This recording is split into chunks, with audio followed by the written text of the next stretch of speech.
nimewaita hapa kuzungumza na nyie na kupitia kwenu kuzungumza na Watanzania. Ndugu wananchi wenzetu wa Tanzania, huu ni msimamo wa chama chenu, Chama cha Demokrasia na Maendeleo Chadema, kuhusu kilichoitwa uchaguzi wa tarehe 29 Oktoba mwaka 2025.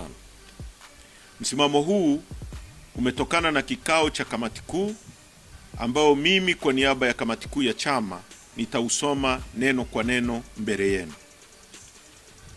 Msimamo wa Chadema kuhusu uchaguzi batili wa tarehe 29 Oktoba mwaka 2025 na kilichojiri baada ya hapo. Namba 1. Uchaguzi wa tarehe 29 Oktoba 2025 ni batili na matokeo yake yote lazima yafutwe.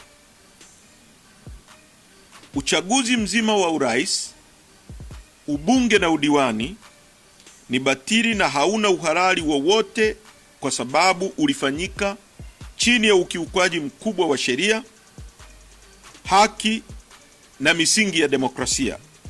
Chadema inasisitiza kufutwa mara moja kwa matokeo yote ya uchaguzi na kuvunjwa kwa kinachoitwa Tume Huru ya Uchaguzi INEC, kwa sababu tume hiyo haina uhuru kuanzia uteuzi wa wajumbe wa tume, muundo wa tume na majukumu yake. Chombo hicho hakina tena uhalali wowote na hakiaminiki na Watanzania kusimamia uchaguzi huru na wa haki.